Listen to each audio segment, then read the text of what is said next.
Welcome, everyone, to another deep dive. And this time we're going to row our boat gently down the stream. You've given me some fascinating stuff to dig through on this one. I did my best. Oh, it's wonderful. I especially like that we've got a great mix of stuff to work with. You know, there's the firsthand account of the book itself, of course, but also a ton of historical context and even some stuff about the nitty-gritty of rowing itself. It's quite a story. Yeah, it is. Today I will be diving deep into The Boys in the Boat. Oh, classic. It is. And well, it follows the journey of Joe Rance, a young man finding strength and solace through rowing amidst all the hardships of the Great Depression. Tough times. Yeah. And to help us navigate, you know, all these choppy waters of history, we have the amazing expert speaker with us today. Happy to be here. This story is really powerful, you know, really shows how the human spirit can thrive no matter the adversity. Absolutely. Well, speaking of adversity, you sent me some pretty startling statistics about the Depression. Yeah. Can you maybe paint a picture for our listeners, like how this economic hardship really impacted the lives of everyday Americans, especially young men like Joe Rance? Well, try to imagine a world where even basic necessities are hard to come by. Tough. It is. You know, the stock market crash of 29, that had a ripple effect across the whole nation. I mean, millions out of work. Really? Wow. Yeah.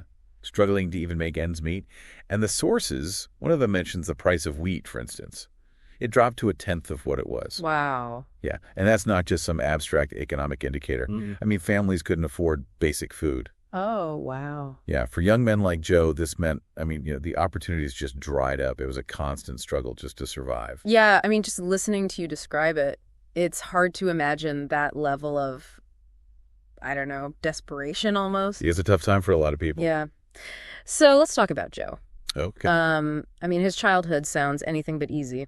What would you say were the defining moments that really shaped who he became, especially thinking about his, you know, eventual success in rowing?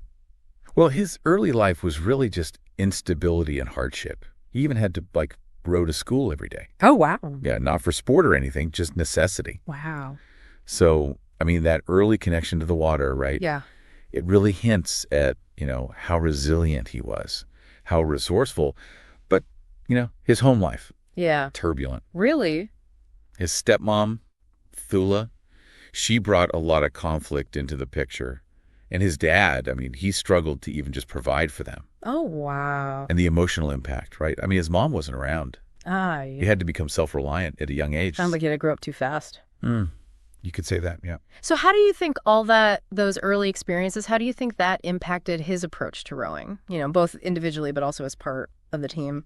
Well, it's fascinating, actually. It's like all that hardship, right? It instilled in him this quiet determination. Oh, interesting. Yeah, and a strong work ethic, too. He wasn't like the loudest guy on the crew, you know. Okay. But he was reliable, super committed to the team. And, you know, he rowed in the number 4 seat. Okay. That takes immense strength and stamina. Yeah. Right? It just aligns perfectly with the grit he developed early on. Wow. That's a fascinating observation. Yeah. You know, that connection between his childhood and his specific role in the boat. It all ties together. It's like he found a sense of belonging and stability in the crew that, like, he didn't have growing up. Exactly. Yeah. It's like he found a family. Yeah. And that brings us to the University of Washington. Okay. That's where rowing really, truly transformed his life. Okay, now we're getting into it. The University of Washington's crew program, I mean, they were a force to be reckoned with even back then. They were. Like, what was the rowing culture like in the 1930s? And, like, what was at stake in those intercollegiate competitions? Well, rowing back then, it was more than just a sport. It was like a test of character. Yeah. You know? Okay, yeah. A reflection of that competitive spirit of the time. And the University of Washington, they had this fierce rivalry with the University of California. Oh, yeah. And those races, they were battles for regional pride, for bragging rights. Oh, I bet. Yeah. I mean, I imagine, like, the pressure must have been intense, especially with the Olympics on the horizon. Oh, absolutely. And you know what added fuel to the fire? What's that? All the rumors swirling around George Pocock. Oh, right, yeah. That legendary boat builder. They said he favored the Washington crew. Yeah. Speaking of Pocock, Right. I mean, he wasn't just a craftsman, was he? No, not at all. You described him in your notes as, like, almost having a spiritual connection with building boats. Yeah, he truly believed, like, a part of him went into every boat he built. I mean, he used the finest woods, super meticulous techniques, shaped every shell with an artist's eye.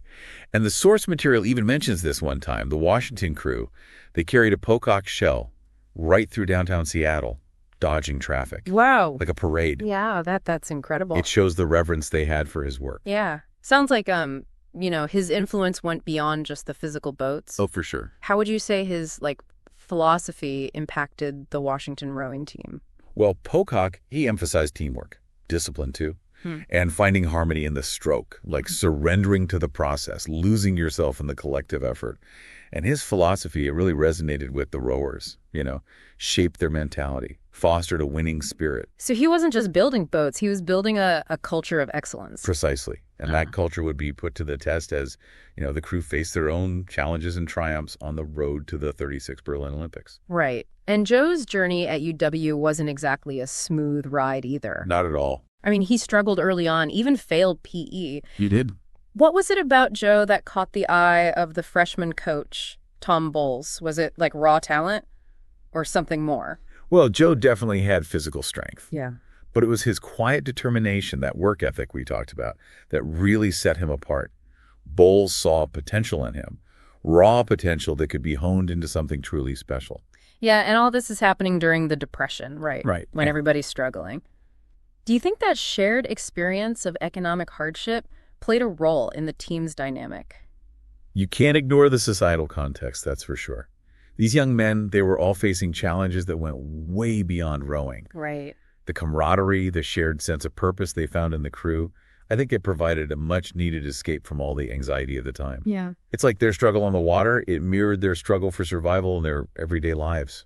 So rowing became more than just a sport for them. It was like a refuge, a symbol of hope in a time of despair. Exactly. And that collective spirit, fostered by Ulbrichtsen's leadership and Pocock's philosophy, it would prove invaluable as they faced tougher competition and personal setbacks on the road to the Olympics. And their path to the Olympics in '36, it wasn't easy. They had challenges all over the place. Competition from other universities, of course. Yeah, like who comes to mind? Well, the University of California was a big one. Oh, yeah. Led by their coach, Kai Hebre. Hebre. Yeah. He seems like quite a character. Yeah, what was his coaching style like, compared to Ulbrichtsen? Corey Bright, he was known for his strategy. Okay. Brilliant. But he really pushed his rowers to their limits. Really? Yeah. So even called him a bit of a gamesman. Oh. Yeah. He was convinced, totally convinced, that Pocock was giving Washington an unfair advantage with the boats. Oh, wow. Which, just added to the rivalry. Wow. That's interesting. It's like the psychological aspect of competition. It's fascinating. Oh, for sure. Are there any, specific examples of Ebright's mind games that stand out? One that comes to mind, there's this story about Bobby Mock, the Washington coxswain. Okay. He used Bob Green's shouting to motivate his crew. Oh, how so? Green was a rower for California, known for being, loud and aggressive. Ah, okay. Mock, he realized, what an impact that had on his team. Yeah. So he started, get this, mimicking Green's shouts. Wow, really? During practice. He turned it into a motivator. Yeah, exactly. Wow, it's amazing how, even these subtle psychological tactics, they can have such an impact. Oh, yeah. Especially in a high-stakes environment like that. It's not just physical, it's mental toughness, too. Absolutely. And I mean, that mental toughness was really tested, wasn't it? Was. On their journey to the Olympics. Yeah. I mean, they had setbacks, conflicts. Yeah. I mean, even making the Olympic trials wasn't a sure thing. What were some of the, the key obstacles they had to get past to secure their spot? Well, the year before the trials, they had this crushing defeat against California. Oh, really? Shook their confidence. Ulbrichtsen had to, rebuild their spirit, figure out how to, bring their strengths together. Yeah. He implemented these grueling training regimens, Oh, I bet. refining their technique, building endurance. Yeah. But it wasn't just physical. Oh, right. He also had to manage, the personalities, the team dynamics. Yeah, of Make course. sure everyone was, rowing in sync, literally and figuratively. Right. It sounds like, Ulbrichtsen's leadership was really key in all this. Absolutely. What were some of the, characteristics that made him an effective coach? Well, he wasn't a man of many words, Okay. but he understood his rowers deeply. He knew how to motivate them without like intimidation or yelling. Okay. He trusted their abilities and, gave them guidance, support, Yeah. helped them reach their full potential. It's like the perfect blend, isn't it? Like Yeah. Pocock's philosophy of harmony, teamwork, and Ulbrichtsen's leadership, creating that environment where they could thrive. It was powerful. And we can't forget the individual resilience of those rowers, especially Joe. Yeah. I mean, personal challenges, financial hardship. Right. They never lost sight of their goal.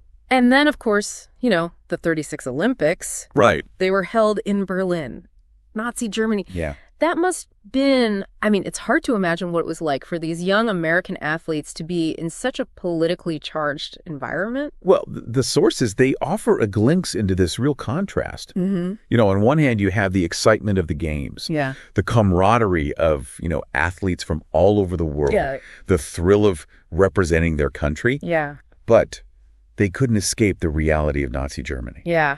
Yeah. Swastikas everywhere. The air was just thick with this like nationalistic fervor. Wow. It was a reminder. It wasn't just a sporting event. Right. It was a spectacle for the Nazi regime. Yeah, it must have been like strange, unsettling even. It was a complex time. Yeah, how do you think like that backdrop shaped their, perception of the Olympics? Well, it added a layer of significance, right? Yeah. It wasn't just about athletic competition. Mm-hmm. Their victory, it became a symbol Yeah, of American ideals, yeah. Triumphing over fascism. Wow. It shows how focused they were, even with all that going on. Yeah, absolutely. So, okay, their journey to Berlin, it started on the SS Manhattan, right? Right. That transatlantic voyage. What was that like? How did that prepare them, for what was to come? Well, the SS Manhattan, that was a luxury ocean liner. Oh, wow. Quite a contrast from, the Depression. Yeah, yeah. But it wasn't just about luxury. It was a time for them to bond, Yeah. refine their technique, get mentally prepared. They practice on rowing machines, study their opponents, plan their approach. So it was both like relaxing and intense. It was. Building camaraderie, but also like sharpening their edge. Exactly. And once they arrived in Berlin, well, they faced new challenges. Unfamiliar water, fierce competition, and of course, the constant scrutiny. Yeah. Let's talk about those races. Their journey to the gold medal, it wasn't exactly, smooth sailing. No, not at all. What were some of the hurdles they faced? Well, in the preliminary heats, they had to contend with strong winds, choppy water. Oh, really? Totally different from, where they'd trained. It tested their adaptability, their ability to stay calm under pressure. Yeah. And they were going up against, the best rowing crews in the world. Oh, yeah. What were some of the, the key rivalries that emerged? And how did that shape, the whole narrative of the competition? Well, the British crew was a big one. Okay. Everyone thought they were the favorites. Really? They had this long history of success, and their style, it was different from the Americans. How so? More powerful, aggressive stroke. Okay. While the Washington crew, they were smoother, more rhythmic. It's interesting how these different styles, they almost reflect broader cultural differences, approaches to the sport. Was there a sense that it was about more than just winning a medal? Oh, yeah, absolutely. It was a clash of styles, different philosophies of rowing. And the American crew's success, it validated their approach. Yeah. It was like teamwork and harmony win out over brute force. Okay. So they won the preliminary heat, right? They did. Hard-fought victory. Got them into the final. Yeah. What was the atmosphere like surrounding that final race? And what were the decisions Ulbrichtsen and Pocock made leading up to it? Oh, the atmosphere was electric. Grandstands were packed. Yeah. Lots of German spectators hoping for a home victory. I bet, yeah. Lots of pressure. But Ulbrichtsen and Pocock, they had a plan. Okay. Bold one. They knew they couldn't match the raw power of some of the other teams. Right. So they decided on a controlled start. Oh, interesting. Conserve energy for a strong finish. That seems, counterintuitive. It was. What were the risks? Well, if they fell behind too far, they might not catch up. Oh, of course, yeah. And some team members, they questioned the plan. They were used to a more aggressive style. Right. But Ulbrichtsen and Pocock, they believed this was their best shot. Wow. So they put their trust in their coaches. They did. What about the boat itself? Oh, right. The Husky Clipper. Yeah. How did that play into their success? Well, the Husky Clipper, that was a masterpiece. Pocock used, everything he knew about hydrodynamics, his understanding of rowing, to create a shell that was fast and stable. Wow. It was designed to, like, glide through the water. Minimum resistance. The crew could be super efficient. It sounds like the boat was an extension of the team, almost, like a physical embodiment of their spirit, their determination. That's a beautiful way to put it. Yeah. And in that final race, all those elements, their teamwork, their training, their trust in their coaches, and that boat, they all came together. Yeah. It was a moment of extraordinary triumph. It really was. Okay, so we're at the final race, 1936 Olympics in Nazi Germany. It's a lot to take in. Yeah. The team is using this, like, unconventional strategy. Right. Holding back at the start. Yeah. To conserve energy. Can you, like, expert speaker, can you take us inside that boat? What was that final race like? The tension. I mean, just imagine it. They're rowing those first few hundred meters, holding back, watching their rivals pull ahead. Oh, man. But they stuck to the plan. They trusted Ulbrichtsen and Pocock. What about Joe? I mean, this was his moment. You know, all those years of hardship, determination. What do we know about what he was experiencing? Well, later, Joe described it as a blur, like sensory overload, exertion, focus. He could hear the crowd, the oars splashing, the coxswain, but he was just locked in on his teammates, becoming one with the boat. You know, it's incredible how rowing demands that kind of, like, surrender. It does. You lose the individual ego for the team. You have to. It's all about the collective. So as the race went on, the Washington crew, they started gaining momentum. They did. Yeah.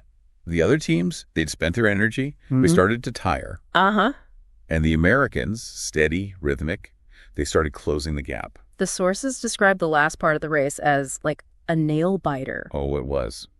Down to the wire. Can you break down those last few hundred meters for us? Well, the Germans and Italians, they were still in the lead, but Washington was coming on strong. Their boat was just cutting through the water. Oh. The crowd's going wild. Everyone's on their feet. You can barely hear yourself think.